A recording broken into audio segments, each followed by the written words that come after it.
Okay, kiddos, buckle up, because today I'm going to tell you a story about how an Iowa farmer and a New York billionaire met at my wedding in 1995. And how that meeting led to the end of one of the longest playoff droughts in New York Yankees history. I figure this story might bring a little comfort to those Yankees fans who are mourning the end of their 2022 season. For you Gen Zers out there, the billionaire I'm referring to is none other than George Steinbrenner, the man who owned the New York Yankees from 1973 until his death in 2010. Steinbrenner is notorious for many things. First of all, he bought the Yankees in 1973 for only $8.8 million.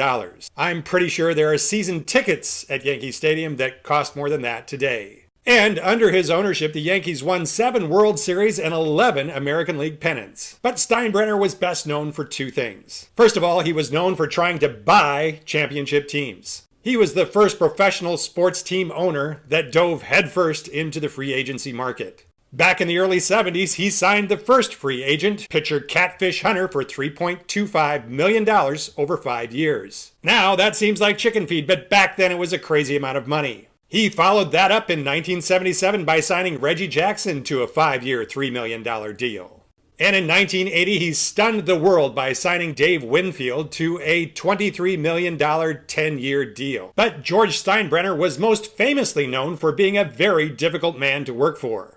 During his tenure, the Yankees hired and fired 20 managers. Billy Martin alone was fired and rehired 5 times, which brought about this famous Miller Lite beer commercial. You know, a lot of people think Billy and I argue all the time. Actually, we agree on just about everything, right, Bill? You betcha, George. We even drink the same beer. Light beer from Miller's.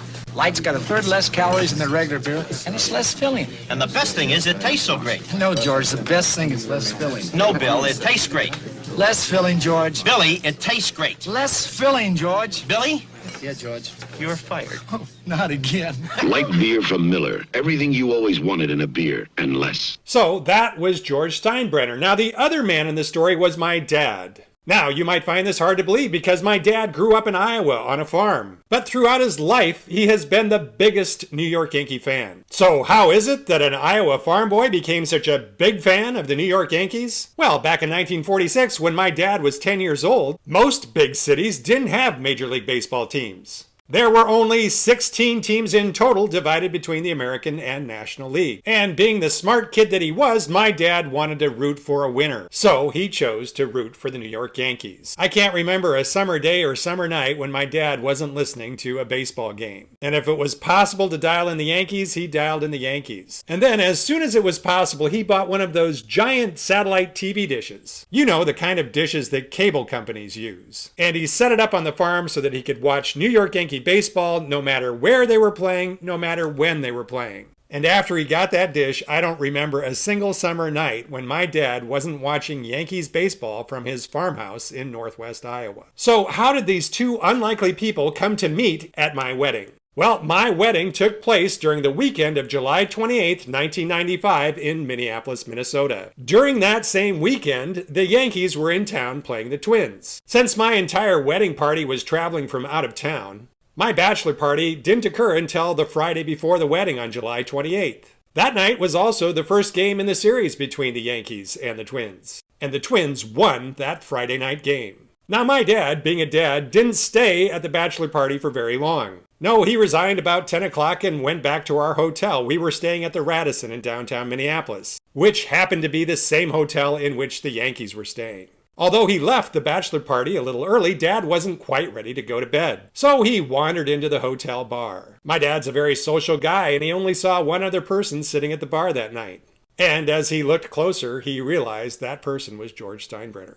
Like I said, my dad's a very social guy, so he naturally just goes up and sits down next to George Steinbrenner and introduces himself. Dad didn't know what to expect. He didn't know if George was going to shoo him away or give him the cold shoulder or what, but he thought, what the hell? When am I ever going to meet George Steinbrenner again? And you may be surprised to hear this, but George Steinbrenner did not give the cold shoulder to my dad. No, quite the opposite. These 2 guys that had nothing in common but their love of the New York Yankees spent the rest of the night talking about the Yankees. Yeah, they closed the bar down. And the next morning, which was the morning of my wedding, my dad was just so happy you would have thought he was getting married. But no, something bigger than that happened to him. He'd met George Steinbrenner and had spent hours talking baseball with one of the most famous people in baseball. He couldn't have been happier. He told me all about the encounter. And at the end of the story, he said in a hushed whisper, "I hope you don't mind, but George bought me a lot of drinks last night, so I invited him to your reception." Mind? Hell no, I don't mind. It'd be awesome if George Steinbrenner came to my wedding. I'll give him a seat next to me at the head table. And I'm not sure what my dad said to George that night in the bar at the Radisson Hotel.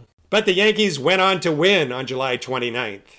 And they went on to win on Sunday, July 30th. And after that meeting with my dad, George Steinbrenner and the Yankees ended a 14-year playoff drought and went to the ADLS. They lost in the first round in '95, but they went on to win the World Series in 1996. And I don't care what anybody else says, I give my dad all the credit for telling George Steinbrenner exactly what he needed to hear, and for single-handedly turning the Yankees around. I think that night says a lot about George Steinbrenner, and I, for one, will never criticize the guy. To this day, my dad remembers that night with George. It's one of the happiest memories of his life. And regardless of whatever else you want to say about the man, he loved baseball, just fundamentally loved baseball. And I think he knew that when he met my dad, he met a man who loved baseball as much as he did, and was more than happy to just sit and talk baseball with a Midwest farmer. Yeah, it's a side of George that my dad saw firsthand. And it's a side of George that more people should know about.